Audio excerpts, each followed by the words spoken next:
तर आपल्याला काय काढायचं आहे, रेषाखंड काय करायचा आहे, दुभागायचा आहे. दुभागणे म्हणजे दोन सारखे भाग करणे.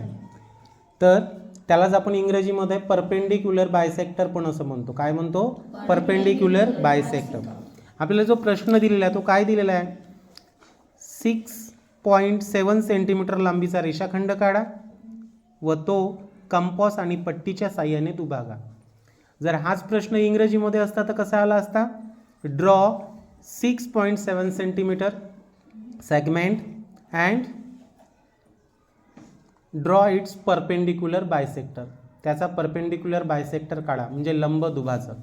तर सगळ्यात पहिल्यांदा आपण काय करू, 6.7 सेंटीमीटरचा काय काढायचा, इथे आता रेषाखंड काढायचा.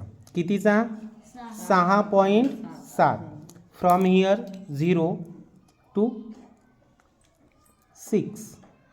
6.7 हे 6 सेंटीमीटर झाले, हे 6.5 आणि ती ही एक आणि ही दुसरी लाईन 6.7 आणि ही कनेक्ट करायची. म्हणजे हा रेषाखंड झाला आपला 6.7 सेंटीमीटरचा. याचं नाव देऊया आपण. त्यांनी दिलेलं नाही आहे परंतु आपण त्याला नाव द्यायचं. आणि किती आहे हा, 6.7.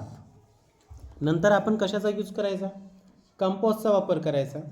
आणि हा स्टील पॉईंट एकदा बिंदू ए वर आणि एकदा बिंदू बी वर ठेवायचा. डिझायर अंतर घ्यायचं आणि दोन्ही बाजूला असा चॉप द्यायचा. तसंच इकडे पण डिस्टन्स तेच ठेवायचं, चेंज करायचं नाही. इकडे एक द्यायचं आणि इकडे एक द्यायचं. आता आपल्याला किती इंटरसेक्टिंग पॉईंट मिळाले आहेत, 2 मिळाले आहेत, ज्याला आपण मराठीमध्ये काय म्हणतो, छेदन बिंदू. आणि हे दोन्ही छेदन बिंदूमधून जाणारी एक सरळ रेषा काढायची, ज्याच्यामुळे आपल्याला जो रेषाखंड दिलेला होता त्याची लांबी किती होती, 6.7 सेंटीमीटर. त्याचे 2 सारखे भाग झाले आणि इथे काय निघाला, लंब सुद्धा निघाला 6.7. बघा बरं अर्धे झाले की नाही. तर हे बघा 6.7 म्हणजे किती यायला पाहिजे होतं आपलं, 3.3 पेक्षा थोडंसं जास्त आलंय. 3.3 पेक्षा थोडंसं जास्त आलं की नाही, 1 2 3 आणि बिलकुल मधात आला आहे तिसऱ्या आणि चौथीच्या. आलं लक्षात.